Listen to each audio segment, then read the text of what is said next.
and welcome to Geno's Picks. Great news, back in the studio. Bad news, my Apple computer broke, so no teleprompter, back with the cue cards, but I kind of dig them. How about you? All right, so we went 2-2 last week, but actually, we were 92 seconds away from a perfect week. But the Bills defense gave up on us, and I'm glad they lost. Screw them if they don't care about our money. And the Bears laid down the last half minute on Monday Night Football. So 2-2, but still 11-17 on the year. We're having fun with this. 8-6-1 with the podcast. Have a winning record there if you're not listening yet at genospicks.com. So you can't wait to get to the picks. But first, you know what really grinds my gears, people? Halloween. You know, a holiday that used to be fun for kids and you get candy. But now, when you're grown up, what do you women do? You ruin it like you do everything else. Because what is it? Oh, I got to get dressed up. Look at me, a thong and a halter top. I'm a witch. No, you're not. But you certainly got the W right. You get it? The W in whore is silent, like the crowd during half my set about the Holocaust. But anyway, here's a win-win for everyone, guys, if you're looking to get dressed up. Get two hot chicks that want to go out with you, and you can go out as JFK. Yeah, here's what you do. JFK Jr., you have the hot blondes with you, and you get a plain fuselage. You'll be the hit of the party, people. All right, let's get to the picks. My first pick, let's go right down the slate of games. 1 o'clock, people. The Philadelphia Eagles are hosting the Atlanta Falcons. Eagles are giving them 2. Wow, this line looks a little weird. Why isn't Atlanta favored? Aren't they the only undefeated team in the NFL? I'll tell you why. Because like we said in the preview, they are undefeated because they face nobody. You want to know their 6 wins? The AFC West, which we know is terrible. No one has a winning record. The Panthers and the Redskins. This is the first legitimate team, and maybe the Eagles aren't even legitimate, but they're the most legitimate team they faced coming off a bye. And I don't know if you know this, but Andy Reid has only lost once in his career coming off a bye. Couple that with the fact that it is going to be 51 degrees at kickoff, and they're playing in Philly, not in your dome. When's the last time Atlanta played a real team in cold weather? Exactly. The 24-2 trouncing at the hands of the Giants in the playoffs. You know what they should go out as Halloween? They don't need an outfit because the Falcons are like actual birds. When the weather gets cold, this team goes south. But if you're dumb enough to bet the Atlanta Falcons, then maybe you should dress up like Richard Murdoch. Because when you give your bookie the money, you've got to believe God intended for you to get raped.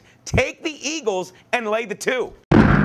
My next pick, 4 o'clock. The New York Football Giants travel to Dallas to face the Cowboys. Wow. We all saw it opening night. We were sure the Giants would cover. They did not. Dallas won. So did they lose again? No. But they're playing in Dallas. So what? Tom Coughlin is a great head coach. We said it. When he screws up, he doesn't make the same mistake twice. When he had that terrible clock management against the Eagles, haven't lost since. And let me tell you, he's not going to show up unprepared to face the Cowboys. And I don't want to play the game of I told you so, but I said Andre Brown, you saw it. You saw Bradshaw, who was healthy, not get that many carries last week because Brown is a great running back. He's healthy. Bradshaw's healthy. Nix is healthy. Cruz is fast and good, and this team is ready. And meanwhile, on the other side of the ball, how many more times can I tell you? And everyone says it, wow, the Cowboys are like the Chargers. No, they're not. The most accurate statement would be both the Cowboys and the Chargers have a ton of talent that is led by an offensive coordinator that should never have been made head coach. Because what do you get? Guys that call weird plays and don't get the most out of their players. Look no further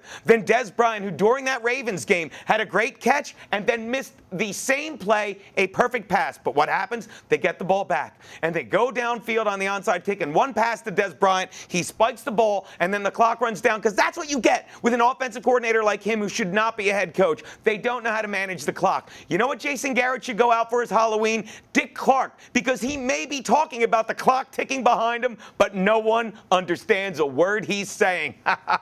People, take the Giants in this one. Don't give yourself a stroke. Lay the 2.5. My next pick, Sunday Night Football on NBC. How hot is Faith Hill? Joe, she's hot, right? Very hot. Very hot. She cannot wait to fill out a restraining order on me. The Saints are getting 6 from the Broncos in Denver. I don't get this line at all. And, you know, I'm right almost 33% of the time. But I don't get it. The Saints are great, okay? I know they have 1 win, but they get Joe Vitt back. And you can't argue with how good Breeze is. And you're really sold on the Broncos, people? Sure, they're coming off a bye. But what have they done other than beat on a terrible Charger team that couldn't make adjustments in the second half like the Saints can? So let me tell you, you can sit there and watch these perfect Denver people like Peyton Manning and John Fox and Eric Decker, who are very, very white. Or you could put your money on Drew Brees, who has receivers like Colston, Sproles. I know he's a running back, but he's like a receiver. Graham, Devery Henderson, Lance Moore. Let me tell you something. I love the Saints in this game. And if there's an outfit, maybe Drew Brees should dress up like Malcolm X, because either way, he's going to be making a ton of points with black guys who march up and down the field while angry people can only watch. Take the Saints and the 6. Which brings me to my Double Your Money Monday Night Better, as I like to call it, last card left. Let's put it all on this baby. The San Francisco 49ers, who gave us a cover last Thursday, as Jim Harbaugh said, take that money out of your pocket and give it back to the Seattle people. Love him. Are giving 7 to the Cards in Arizona. I hate the fact that the Cardinals are awful. They're unpredictable. They're awful to bet on. You never know who's going to show up, the skeleton who cares or the skeleton who doesn't. But either way, I think it's fitting that you get a guy whose name is one letter off the word skeleton in Halloween. Because just like the stupid kids that dressed up like a skeleton, John Skelton doesn't scare anyone, people. Screw it. I'm taking the Niners. They're due for a cover. Lay the 7. Those are Geno's picks.